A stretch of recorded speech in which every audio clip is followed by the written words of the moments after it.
So if you started up. Good morning, everyone. I would like to remind everyone again, please know audience, that if you do whisper or even speak, those online can hear you. So just a reminder of that. But if you would, please, could we stand and we're doing stories to hold allegiance.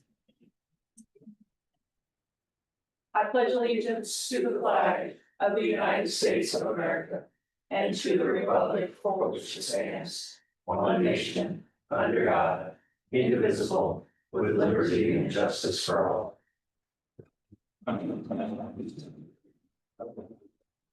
if you could do roll call, please. Keisha Johnson. Here. Jim Mueller. Here. Steve McCombs. Here. Entertain a motion for today's agenda. Move to approve today's agenda. Support. McCombs. Aye. Mueller. Aye. John. Aye. On to communications. Board? I have none. I would like to take a moment and recognize and introduce our new Economic Development Director, Dan Eland. Dan is a native Iowan, graduating from Carroll Kemper High School. I received a Master's of Business Administration and with a public management emphasis. Most recent employment was as the Executive Director of Powesheep Iowa Development. Prior to that, he was employed by Iowa State University Extension and Outreach Office as the Small Business Education Specialist and Community and Economic Development Coordinator. I'd like to welcome Dan to the county and encourage everybody to step up and say hello. And I expect big things from him. So welcome on the team. Thank you, Dan. Yes, welcome. Glad to be here. Thank you. Yes. Anyone else? No, nothing? Moving on. On to public comments. This is the portion of the agenda which we can hear from the public on items that are not below on the agenda. These could possibly become future topics. Is there any public comments?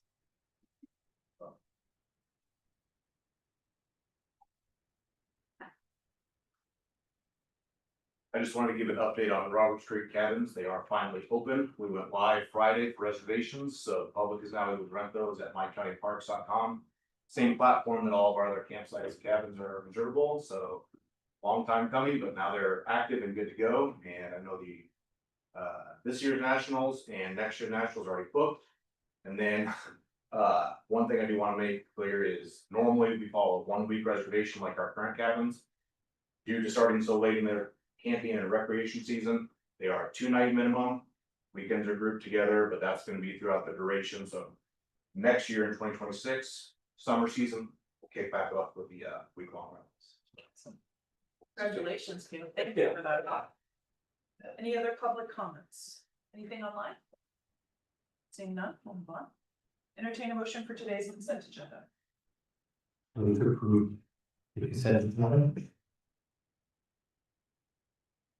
Jim moved, I second. Thank you. Mueller. Aye. John. Aye. McCombs. Aye. On to business. Before us, item number 1 is the Marion County Board of Supervisors regarding the Marion County Fair Association VA grounds parking agreement.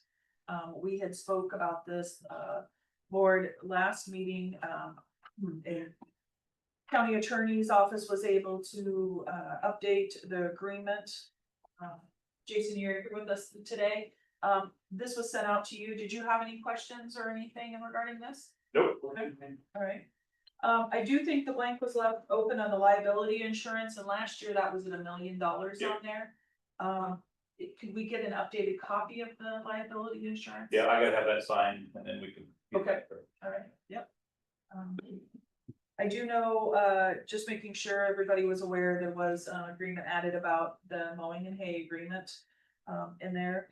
And then time reference, obviously, it would be from today, starting July 22nd. I believe it goes through the October 1st, maybe, or the September 30th, somewhere in there, so. Okay. And I would like to thank Jared's office for including that paragraph. All I would ask Jason, the fair board and the town that has the mowing contract, that there be coordination between you two, so there's no confusion. No problem. Or do you have any other thoughts, comments, questions? No, I'll entertain a motion.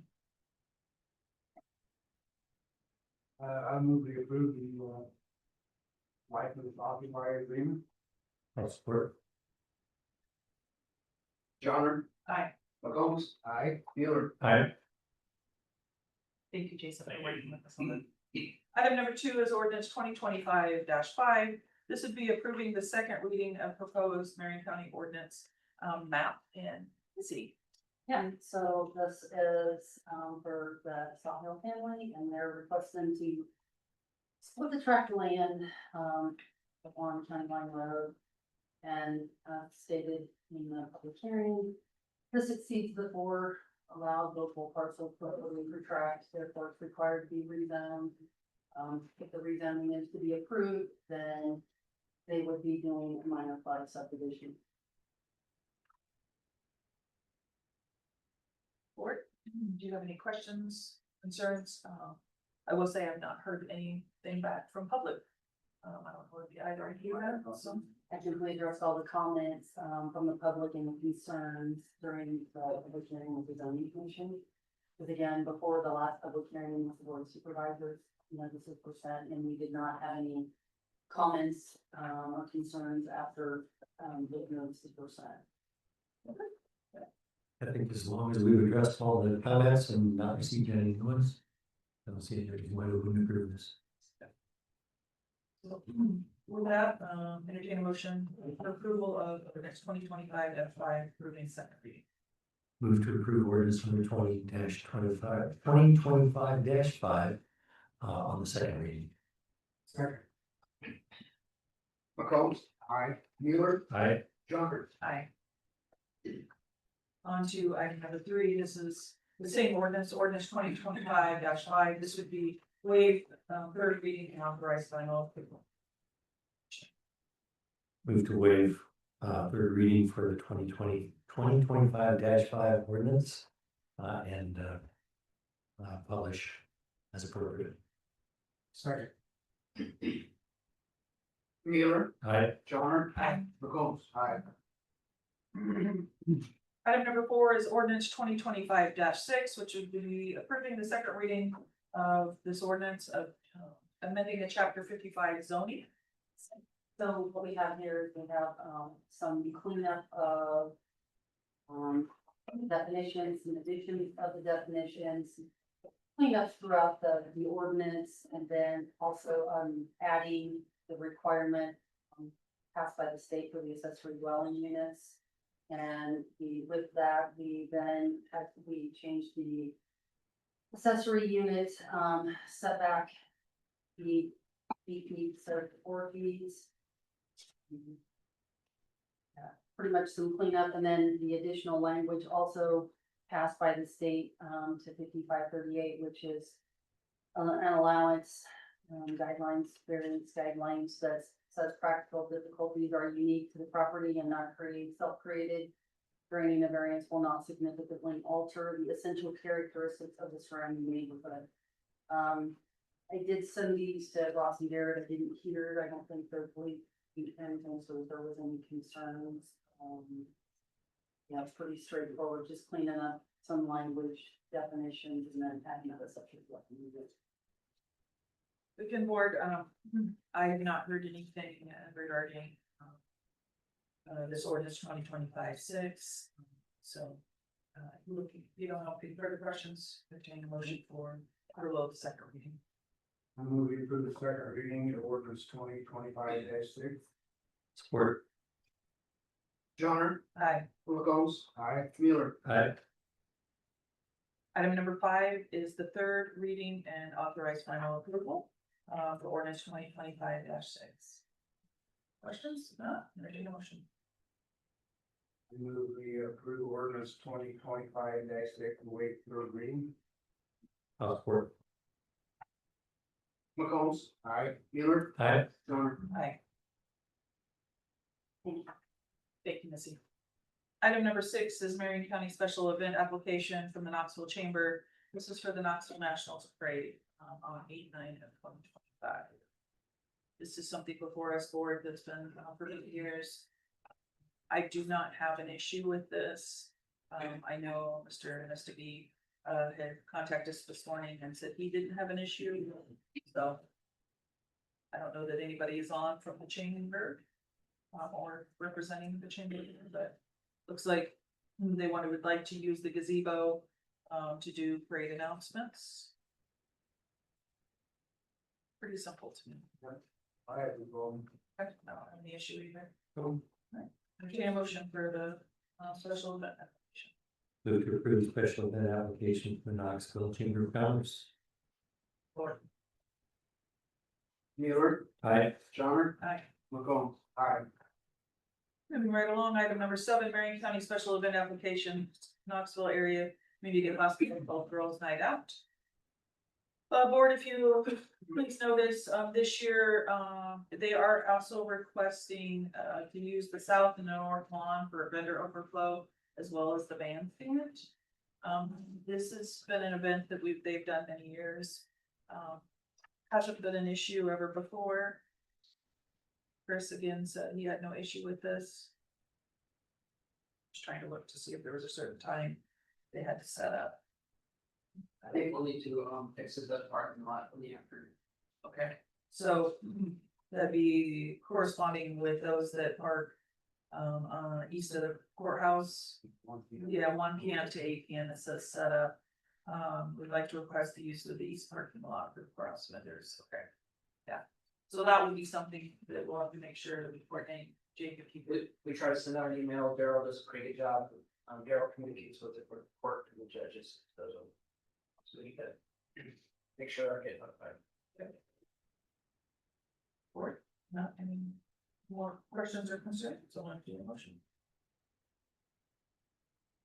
I move we approve the, special event application for Girls Night Out. I'll support it. Johnner, Aye. McCombs. Aye. Mueller. Aye. Item number 8 is the Class C retail alcohol license for Countryside Properties, also known as doing business as Countryside Wedding and Events. It's just an annual renewal. They've submitted all the information to Alcoholic Beverages Division, which then notifies the county. They have their gram shop signed. Administratively, they've met all their duties, and since that's the group and got no negative comments back. Yep. Annual renewal. More questions? Nope. Entertain a motion? Move to approve the Class C retail alcohol license with outdoor services for Countryside Properties of Iowa. Second. McCombs. Aye. Mueller. Aye. Johnner. Aye. Item number 9 is an appointment award for the Marion County representative for the City of Pella Building Codes of Appeals. Mr. Van Ord, Mark Van Ord has done this in the past for us. He is willing to serve again. And this would be it's like a 5-year term that would expire August 1st of 2030. We're going to reappoint him. I just have a real quick question. In the last year, how many meetings occurred and how many did he attend? He has attended the one meeting that was held during the most recent term, so it sounds like. There's only one meeting and he attended it? Yep, Okay. it doesn't sound like there's many meetings of this. Building code appeal. Jake said he- I was gonna say, I believe that this is a very, it doesn't meet very often. I was not even aware of this board building code of appeals, so it's not like board of adjustment. So it's only for certain situations, so it does not meet very often, it's my understanding. I'm just always very sensitive to make sure we appoint people in boards that actually attend our meetings. I agree. So Mark also board represents us on the planning, so.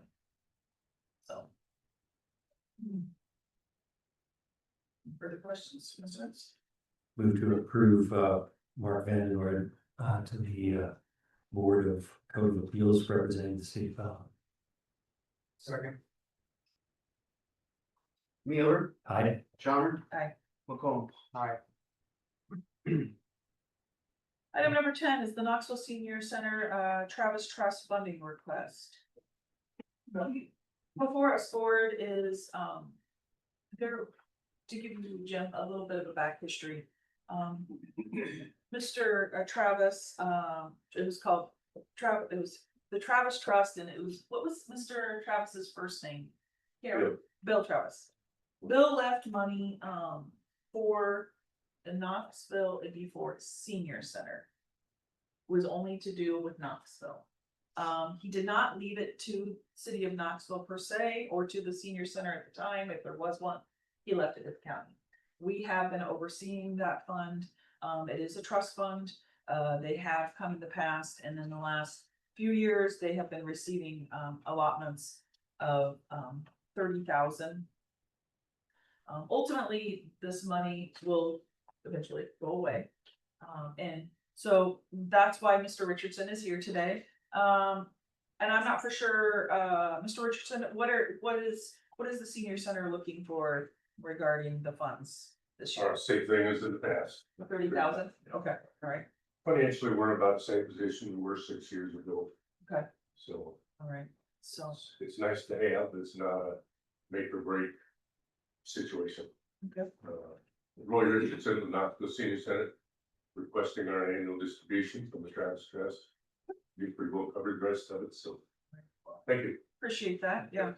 Board, I have no problems with this, distributing the 30,000. I want to hear your guys' thoughts on that. I have no problem either, that was the intent. Yep, I agree. Entertain a motion to distribute $30,000 from the Travis Trust Fund to the Knoxville Senior Center. So moved. Support. Johnner, Aye. McCombs, Aye. Mueller, Aye. Item number 11 is an engagement letter board before us, Allers and Cooning. This would be to have a service agreement with Allers and Cooning and regarding 2080 agreement that we had for the VA district with the city of Knoxville. Recently, we've been speaking with the city regarding when we have done looking at the subdivisions of the extension of Young's Park, the VA laundry building, and then the possible future school site. This is what this agreement is. This allows us to be able to communicate and ask service agreement with them. And this is why it's before us, I guess, and you can note the fees and such. But Mr. Nathan Overberg is excellent to work with. It's been very helpful when it comes to our 2080s. And the county attorney is aware of this, and I don't believe they have an issue either. So no. So, do you have any questions regarding this? What's the term of this agreement? I don't see a term in here. It's just an annual. it's as needed. This is for this latest amendment to the 2080. So, it's basically for this particular document, and then if there isn't anything else, we won't use them again. If we need to bring forth another amendment or something, we'll just start over. It's just like an hourly basis agreement. Okay. For this particular, we're up to amended, restated, or 2 or something like that, so. So every time we have an occurrence where we need these guys, we come up with another agreement. We don't have an annual agreement that says whatever issues come up, these are our rates. That's correct, 'cause we haven't used them for a couple of years again now. We don't have what's it called, a retainer, right, or something like that. So, they're really good about picking up the phone, and they know this agreement inside and out of working for, so, that's why we call them out. Again, it's just an hourly basis as they think, so. Very helpful in regarding when we're dealing with the 2080. Nathan was the one that did the original, so we did feel that it was important to go back to him and seek his guidance, making sure that we weren't being counterproductive on this. So. I guess I have no issue with the amendment or the engagement letter. I just would personally like to see it for a full year, calendar year, so that if we have another issue come up in 30 days, we don't have to have another engagement letter and just say, okay, you know what, we're gonna utilize these guys. Here's the agreement for the billing rates and everything for the next year, for whatever we need it for. So, and I don't think that I'm not suggesting that we not approve this. Yeah. I'm just thinking, going forward, let's do a more encompassing full year kind of agreement, if we can. Well, that's fine, we can sure ask, and I'll try and, we'll remember that for next time. Yeah, I'm not for sure if it's because Nathan does, I think they have some specialties within, I don't know if it's just because Nathan, this is specific for Nathan versus. That it brings up his name. But it just says including, so anyways, I understand your point though, yeah. No further questions, entertain a motion. Move to approve. I'll support Combs. Aye. Wheeler. it. Aye. Johnner. Aye. Item number 12 is update Marion County, Iowa medical examiner policy. Before us board, good morning. I don't know if there's any questions, concerns, anybody from public health or Terry, or I know we have Dr. Lansing with us this morning, and thank you, doctor, for being with us. This is a policy that's going to be, it's just being updated, and we have to, the medical examiner system is a written policy, and this allows that so my understanding, both Dr. Shannon Remington and Dr. Lansing are submitting both this, and they're asking that we approve how this policy is going to be, so it's just updating the policy. You guys are both working hand in hand versus having be it like a chief medical examiner or something, or how's that work? Shannon Remington is our medical examiner, I'm the deputy medical examiner. Okay. We basically do the same job description with alternate months on. Okay, alright.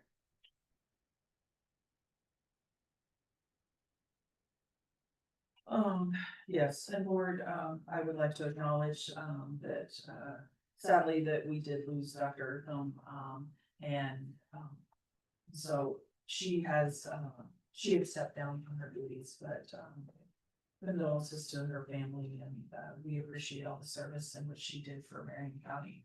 We are very grateful for that, and, so I don't know if you have any questions regarding the updating of the policy. Warren, Seems pretty reasonable. entertain a motion, for the approval, of the updated Marion County, Iowa medical examiner policy. Move to approve the updated Marion County medical examiner policy. Second. Wheeler. Aye. Johnner. Aye. Combs. Aye. Item number 13, for us is the shared school resource officer proposal. Mr. Bridges is with us this morning. This is regarding Twin Cedars and Melcherdale School. So Mr. Bridges is the school superintendent. Yeah, if you would please.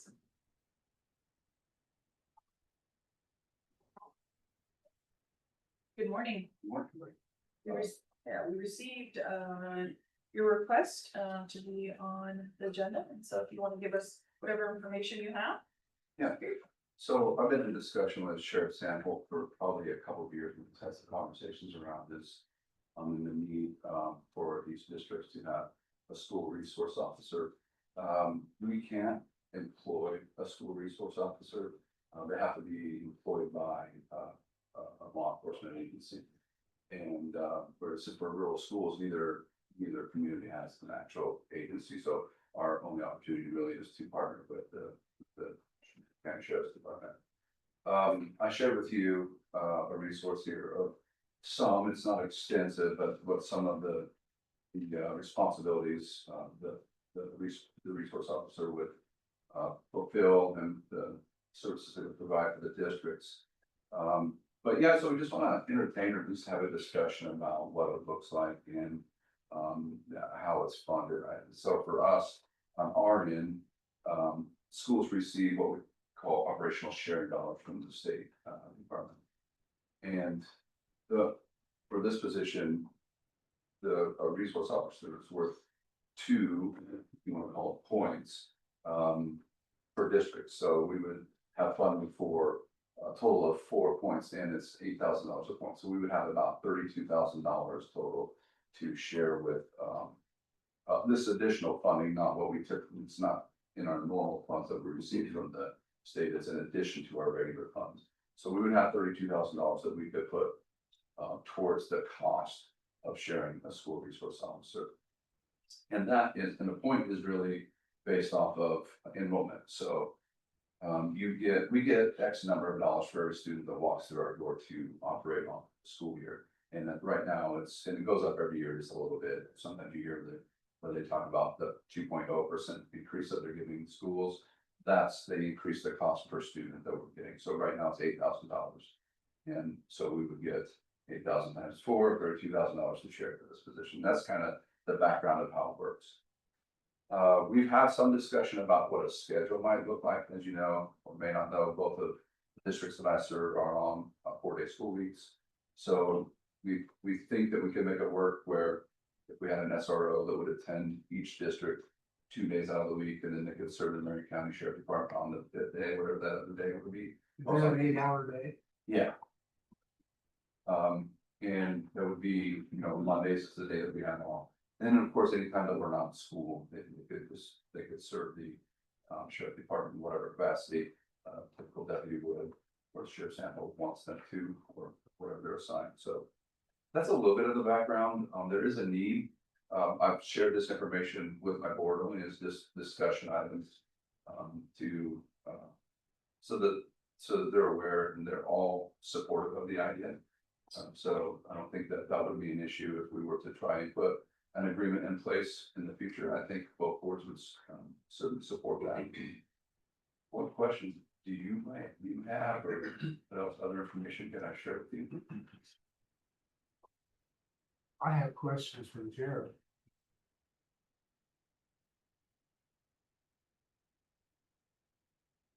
Stick around.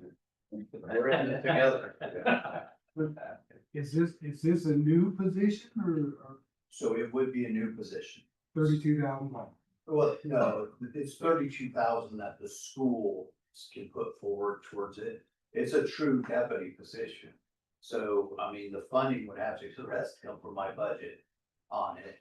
I'm very supportive of it. I think it's a great idea. I think, if we needed to, we could get SROs from Pella or Knoxville or anything else to come in, or superintendents to tell the benefits of it.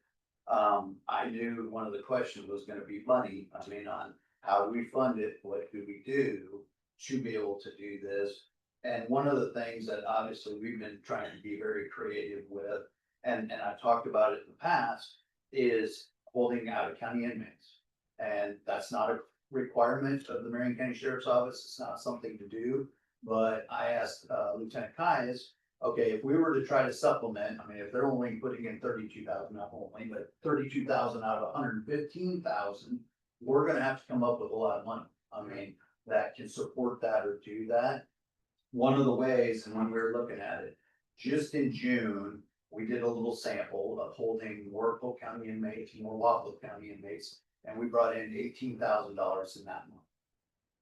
So when you look at $18,000 coming into the county, that normally isn't a requirement, normally something we don't have to do.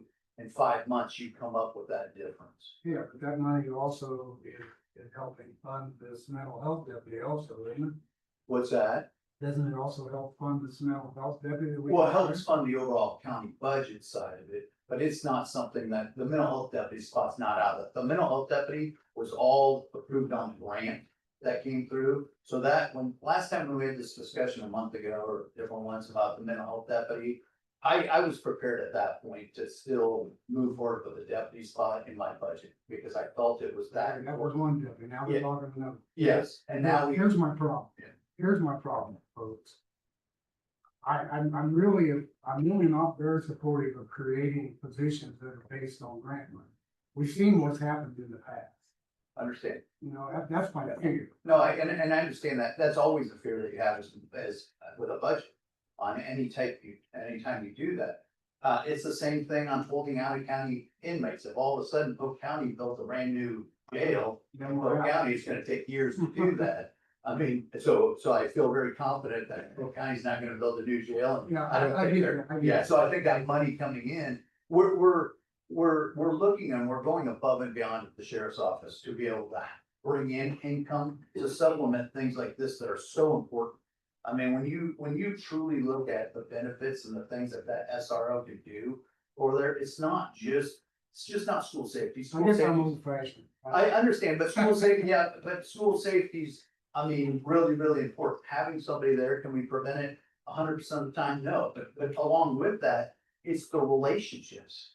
That's the- My problem is, Jason, everybody's fear of something or another.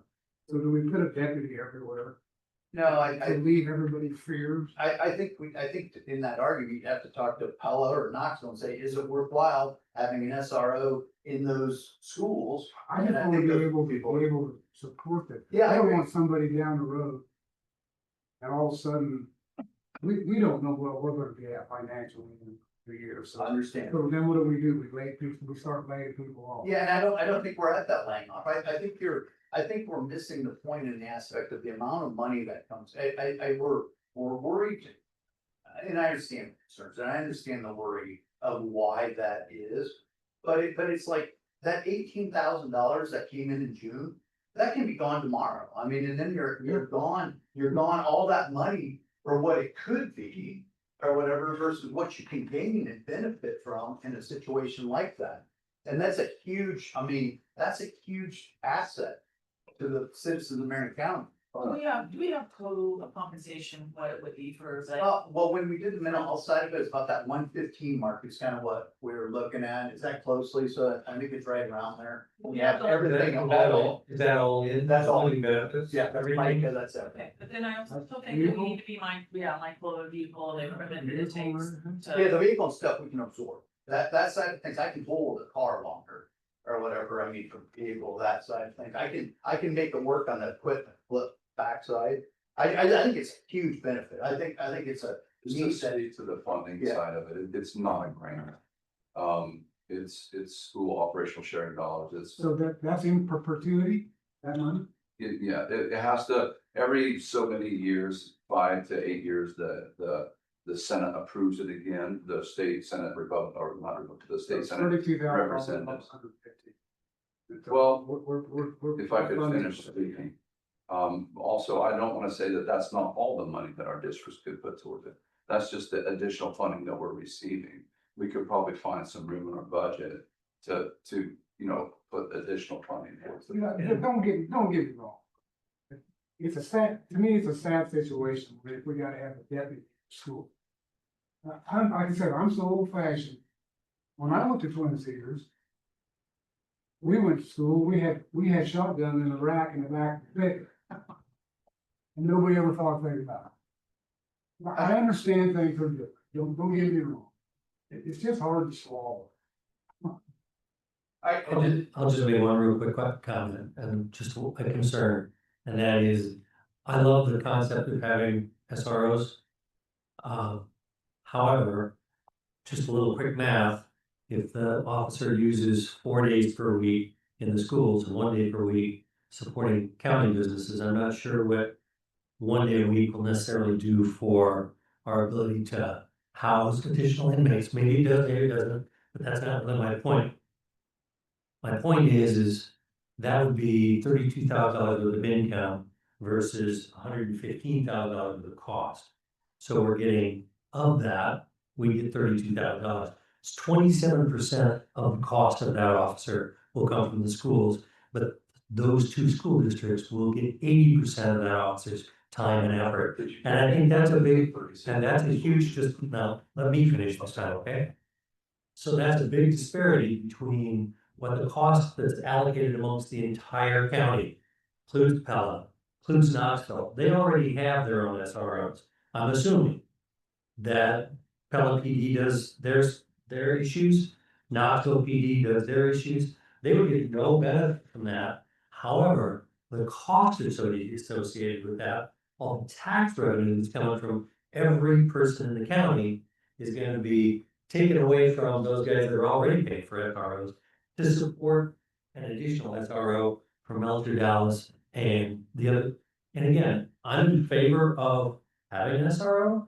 I'm just not in favor of that kind of dynamic for some expense structure. I can help with that, because you also are, don't forget June, July, August, that deputy is full-time for the county, 33,000 people. So you have 3 months on that side of it, where that whole benefit is when the recreational season and when our lake is so busy and everything that's there, that is truly coming back to the county. Do I realize that the cost is high? But it's not, it's what we have to get away from is just thinking the school safety side of it. The relationships that are built with the individuals in those school districts that are there, hopefully saves money for the 33,000 people and the taxpayers down the road to be able to do the things that are there. So it's not just a benefit, I mean, it's a great benefit for those citizens in the southern part of the county, but overall, it's a benefit for all 33,000 people. When you truly look at the months that are there, the extra day that's there, and the things, I mean, I put the numbers to it, and financially, yes, is the county paying a little bit more for it? Yes. But I'm also, I mean, very supportive of the fact that, and if, I mean, before we get to the no, if Scott goes back, and if we can decrease that amount of your 27 permit, or Increase to 27. yeah, increase the amount of If funding. that was more like 60%, then maybe we would be able to talk. Yeah, I just feel. I feel a little more comfortable with it. Or how about a 50-50? Hey, I just have a question for you. How many students is he serving? 600 to 650, depending on the school year. I just did some quick math, and we would use the deputy about 55% of the time. How many students? Between the two districts, Between the two. a little over 600, between, A little over 600. yeah, 600 to 650, depending on the school year. So, and regarding student, you know, obviously, and I know you do 4 to 8 weeks. I question whether the deputy would have, I mean, I know that school resources officers are like Knoxville and Pella, I mean, but school size is probably about a quarter of what Pella's is, and, you know, yeah, they're probably over 2,000. And then Knoxville's is, what, 8 to 12, I'm assuming, it's 1,500 or so. I'm guessing, I do not know exactly what those numbers are. The question is this a position that really is full-time? That's my question. Yeah, oh, is it needed full-time? Yeah, full-time. That's one of the things that maybe you should be looking at, is that, I mean, because I don't know that it's a full-time position when you look at a regular school resource officer. I personally think you have to look at it as a full-time, because I don't think you're gonna be able to get a part-time person to come and do it on that hiring side of things.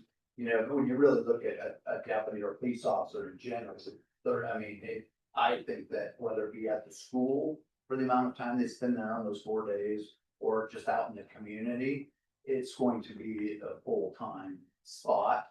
And like I said, it's when you truly, I think, and maybe there needs to be more discussion with just us offline in regards to the amount of income coming in to the sheriff's office. I mean, it can be offset. I mean, so it's not like I'm robbing Peter to pay Paul somewhere, you know, in doing this, or taking something from the road department, or taking something from some other department or agency. We're trying to do this with our own without asking for new increased revenue.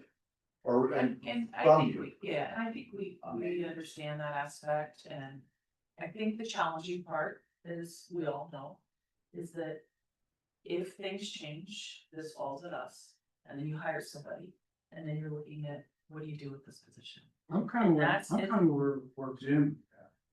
If there can be more equity in this cost sharing, I would be a little more open to discussion about it. Well, maybe Scott and I can talk a little bit more about that. Yeah, this was, I've only talked with my boards about the services that this person would provide, and how it could support the districts and support that. Our boards have had zero discussions about bonding and additional dollars. So It's I not, think we I, had that discussion. And if we could have. well, I wasn't coming here for approval today, I was coming here for to get. Open the dialogue. To open the Yeah, dialogue, and we're right. discussing it. Yeah, so, if that can be the next steps, and we can certainly go back and if that's your desires for me to go back and take a look at an equitable, I would prefer that if Yeah. you don't mind. that can be our next step. I think, you have to look at total compensation too. I think that includes equipment. I mean, you know, because we have to equip them. That falls upon us too, the county. So, That's part of that 115. yeah, that's what I'm saying. I don't know that, so we just need to make I'm sure we have. struggling with other departments that are kind of cutting back and we're going the other way, you know? One other piece of information I think we need to take a look at is, I think, but I'm not sure. And this is a simple phone call to find out. I think that, the sheriff department could also receive sharing dollars from the state for this. So there might be an additional Yeah, I know. $16,000. I want that in writing that's going to be in perpetuity. As much as you can from the state, anyway. Sure, I've seen how these grant things work, and that's not a grant on.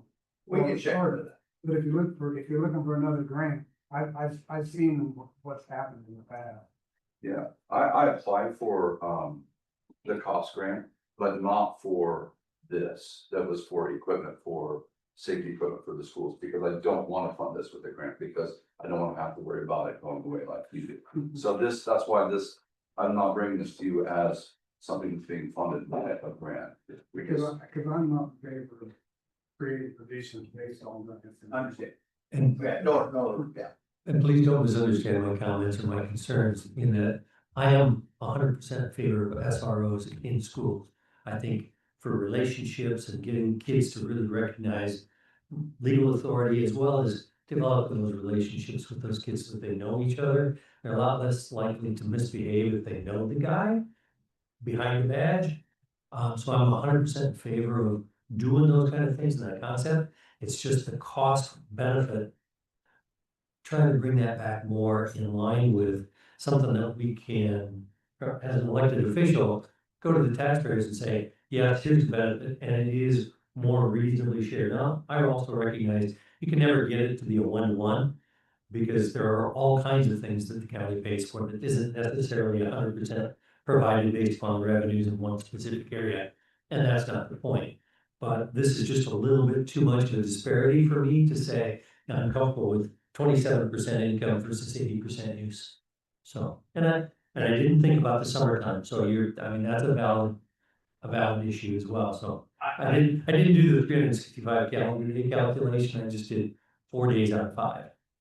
I think we, if we go back together or whatever and have discussions on it, I think that we can hopefully, get to a closer side of things. And unfortunately, we're expecting this one to begin at home, and unfortunately, that's went by the wayside.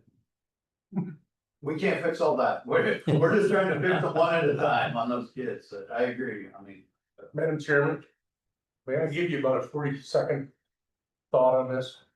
Please, come up to the microphone so people online can hear you.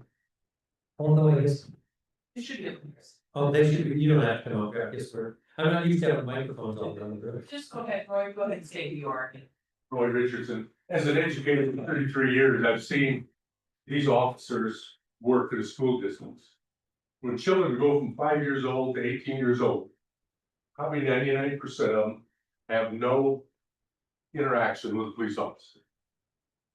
And if they do, it's probably on a negative connotation. If they see the police officers around the school district, they get to know them on a first name basis. And sometimes the rapport that they build with the student body, you can't put a dollar on it. Yeah, you can. Well, you don't see them later in life. Yeah, I know, I understand. When I retired, I oftentimes opened the paper to the police report. And I looked at who was in jail on a given day. And for about the first 10 years after I retired, I knew an awful lot of them. And a lot of them didn't surprise me.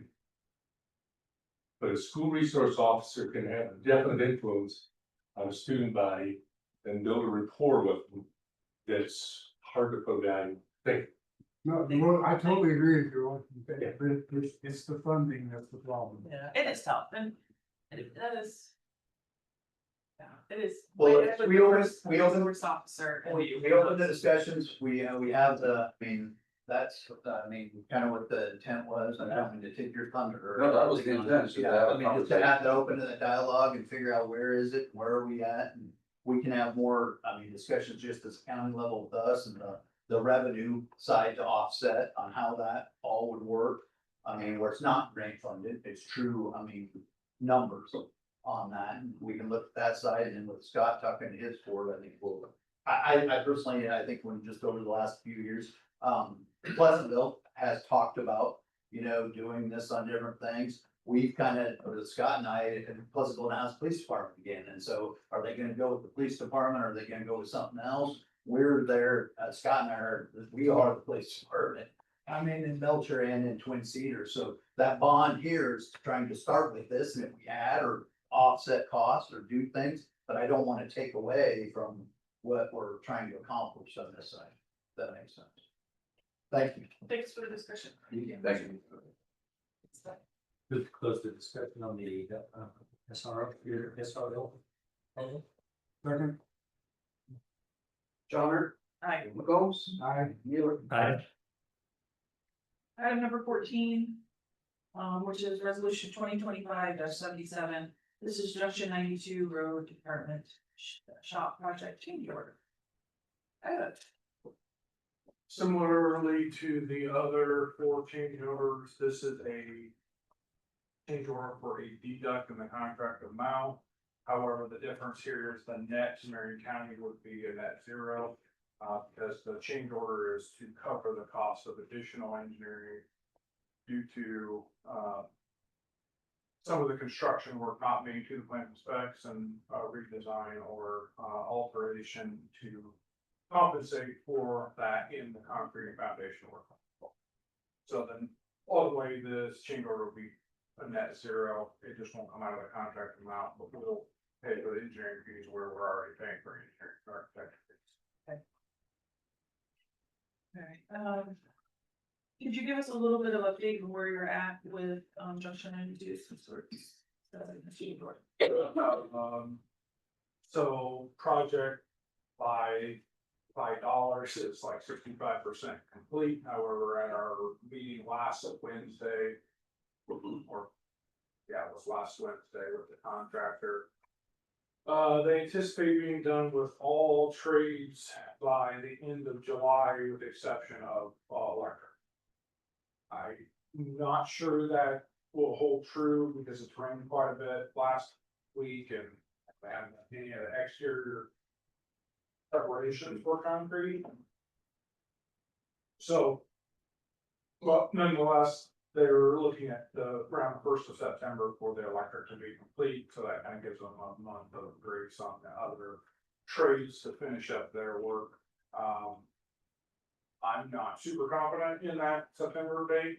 I think it'll be closer to the end of September, if I was guessing.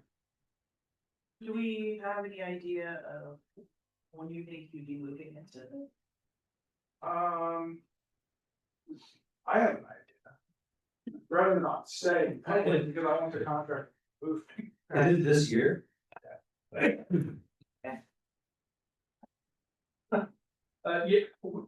we kind of, once we got And I get it. into the new calendar year, we kind of made the decision early on. We're not moving in our business, if that, it just isn't gonna work for us, if that. No, I appreciate that. But there will be a period there when we kind of set all routine maintenance work aside, only respond to emergencies, and we have to get set up. So, I'll let you know when we get close. 14. Alex, real quick question, are you satisfied with the end product that we're gonna receive? That had been a loaded question, I didn't think it was gonna be that difficult, but. Now I'm I mean, over how it. long do you have? We don't have that. We wanna talk about the process of everything, I'll have that discussion with you. But if, some of the reason it's taken long, because we've been holding them accountable to make sure things are being done by the plans and specifications, or if we're making a concession somewhere that it's still to code. It may not be exactly how it was spec, or revisiting with the original designer, doesn't meet code, does it still meet the intent? And okay, we're gonna allow this to remain or continue on. I think overall quality of commercial construction is not what I expected, so we will have an exhaustive punch list. We will go there for a crowd if we ever do this again. I'm not doing it, yeah.